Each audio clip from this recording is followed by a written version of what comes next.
Hi everyone, welcome to calculus with IJ. तो हम series of 5 में हर एक वीडियो में 5 बहुत इंपॉर्टेंट क्वेश्चंस कवर करते हैं which are going to help you in your board exam 2023। अगर ये सीरीज आप लोग फॉलो कर रहे हो and if you are liking the series then please don't forget to like, share and subscribe. This gives a lot of motivation. तो आज का हमारा टॉपिक है कंटिन्यूटी एंड डिफरेंशियल इक्वेशंस के 5 एमसीक्यू। सबसे पहला क्वेश्चन है differential coefficient of sec tan inverse x with respect to x क्या होगा। डिफरेंशियल कोएफिशिएंट का मतलब होता है डेरिवेटिव। तो इसको हम ले लेते हैं y is equal to sec tan inverse x।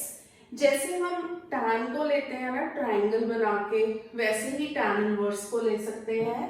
tan को हम लेते हैं परपेंडिकुलर अपॉन बेस, तो x अपॉन 1 है ना, ये परपेंडिकुलर हो गया, ये बेस हो गया और पाइथागोरस से ये आ गया 1 प्लस एक्स स्क्वायर। जब हम इसको सेक इनवर्स में चेंज करेंगे तो सेक होता है hypotenuse upon base. Hypotenuse is root 1 plus x square upon base is 1. So we can skip writing that. So y हो जाएगा, क्योंकि sec इनवर्स है ना, root 1 plus x square हो जाएगा। अब हमें निकालना है इसका डेरिवेटिव। जो रूट होता है उसका डायरेक्टली डेरिवेटिव ले लिया करो 1 upon 2 root x, या फिर रेज़ टू पावर हाफ करके कैसे भी कर सकते हो। तो 1 upon 2 root 1 plus x square, साथ में आएगा 1 प्लस एक्स स्क्वायर का डेरिवेटिव विच इज 2x। तो ये 2 and 2 कैंसिल हो गया, हमारा डेरिवेटिव आया x upon root 1 plus x square. तो this is option number A. अब हमारा सेकंड क्वेश्चन, x की वैल्यू है t स्क्वायर, y की वैल्यू है t cube, d square y by dx square निकालना है। दैट मीन्स हमें सेकंड ऑर्डर डेरिवेटिव कैलकुलेट करना है, क्योंकि this is parametric function, parameter is t। तो सबसे पहले हम dx by dt निकालेंगे जो कि हो जाएगा 2t। अब इसको डिफरेंशिएट करेंगे विद रिस्पेक्ट टू t, तो t क्यूब का डेरिवेटिव हो जाएगा 3t स्क्वायर। जब हम dy by dx निकालेंगे तो वो होगा dy by dt divided by dx by dt। dy by dt is 3t square and dx by dt is 2t, t and t cut जाएगा तो ये आ गया 3 upon 2t।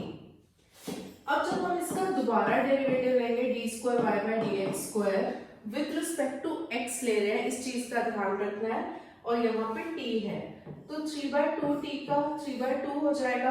पर साथ में चेन रूल के अकॉर्डिंग t का भी डेरिवेटिव होता, क्योंकि यहाँ पे अगर 3/2x होता तो डायरेक्टली 3/2 हो जाता, but instead of x we have t, तो हम t का भी डेरिवेटिव लेंगे तो हो जाएगा dt by dx। dx by dt हमने निकाला था 2t, तो dt by dx हो जाएगा 1 upon 2t। तो answer is 3 upon 4t। So option number B. Third question is the function f(x) is equal to tan x is discontinuous on। कहाँ पे discontinuous होगा?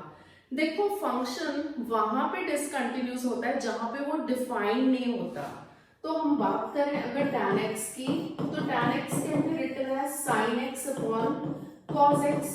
तो ये डिफाइन कब नहीं होगा? जब इसका डिनोमिनेटर 0 हो जाएगा, मतलब cos x 0 हो जाएगा। तो f(x) is not defined if cos x is equal to 0। और cos x कब 0 होता है? जब x जो होगा वो odd multiple of pi by 2 होगा, उस केस में ये 0 होगा। n is integer, odd multiple of pi by 2 पे ये 0 होता है। तो ये तब डिफाइन नहीं होगा अगर cos x 0 होगा, मतलब x की वैल्यू अगर इसमें से हो 2n + 1 पाई बाय 2 फॉर्म में हो, तब ये डिफाइन नहीं होगा। अगर ये डिफाइन नहीं होता है तो कंटिन्यूज नहीं होता है, तो डिसकंटिन्यूज इस पॉइंट पे होगा जहां पे ये डिफाइन नहीं है। So this is option number C. अब है क्वेश्चन नंबर 4, द पॉइंट या points at which f(x) is equal to x upon mod x if x is less than 0 -1 if x greater than or equal to 0 is continuous। मतलब इसका continuity का हमें point देखना है। देखो अगर हम बात करें डिसकंटिन्यूस कहां पे होता है फंक्शन, वहां पे होता है जहां पे ब्रेक पॉइंट हो। ब्रेक पॉइंट का मतलब है 0 जैसे इसमें ब्रेक पॉइंट है, लेस देन 0 पे डिफरेंट वैल्यू है, मोर देन 0 पे डिफरेंट वैल्यू है, तो उसको बोलते हैं ब्रेक पॉइंट। अगर फंक्शन डिसकंटिन्यूस होगा तो वो ब्रेक पॉइंट पे ही डिसकंटिन्यूस होगा, तो हम वहीं पे चेक करेंगे। अगर वो ब्रेक पॉइंट पे डिसकंटिन्यूस नहीं आता तो वो कहीं भी डिसकंटिन्यूस नहीं आएगा, तो हम ब्रेक पॉइंट पे चेक करते हैं। ये केस में जब हम लेफ्ट हैंड लिमिट लेंगे, लेफ्ट हैंड लिमिट मतलब x goes to 0 minus less than 0 पे इसकी वैल्यू है x upon mod x। Mod x function की जो डेफिनेशन होती है, तो जब x लेस देन 0 होता है तो मॉड x की वैल्यू होती है माइनस x, तो ये हो जाएगा x अपॉन माइनस x जो कि हो गया -1। सिंपली लिमिट लगाने की जरूरत नहीं पड़ी, पहले ही -1 आ गया।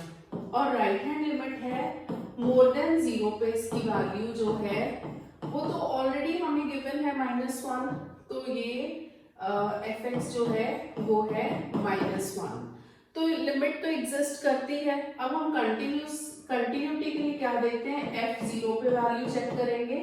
f0 पे भी इसकी वैल्यू -1 है, मतलब limit x goes to 0, fx जो है वो f0 के इक्वल है, so this is continuous at x is equal to 0। तो जो इसका ब्रेक पॉइंट था उस पे तो डिसकंटिन्यूस आया नहीं, अगर उस पे डिसकंटिन्यूस नहीं आया तो कहीं पे भी डिसकंटिन्यूस नहीं आएगा, दैट मीन्स ये कंटिन्यूस होगा for all x belonging to R। Next question is the value of k for which fx is equal to 1 minus cos 4x upon 8x square, x not equal to 0 and k if x is equal to 0 is continuous। मतलब ये continuous already given है, तो हमें k की value निकालनी है, क्योंकि fx is continuous at x is equal to 0, therefore limit x goes to 0, fx जो होगा वो f0 के इक्वल होगा, तो f0 तो k है which is equal to k, मतलब लिमिट की जो वैल्यू आएगी वही k की वैल्यू आएगी।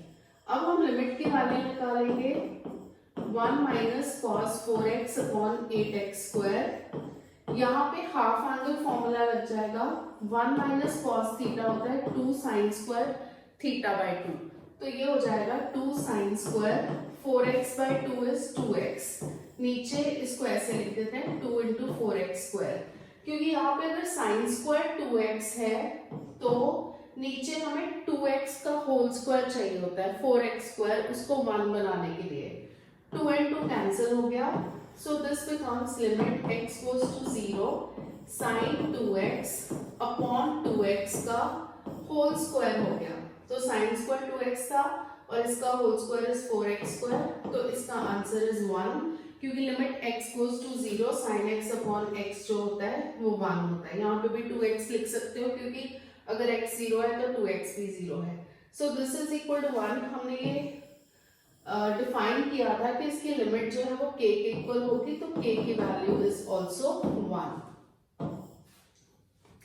तो इस टाइप के क्वेश्चन जो हैं इस चैप्टर में से फ्रीक्वेंटली बोर्ड एग्जाम में पूछे जाते हैं, तो keep on following this series. अगर 100% मार्क्स लेना चाहते हो, अच्छी तरह से प्रिपेयर हो जाएगा सारा बोर्ड एग्जाम के लिए। And please don't forget to like, share and subscribe, and thank you for watching.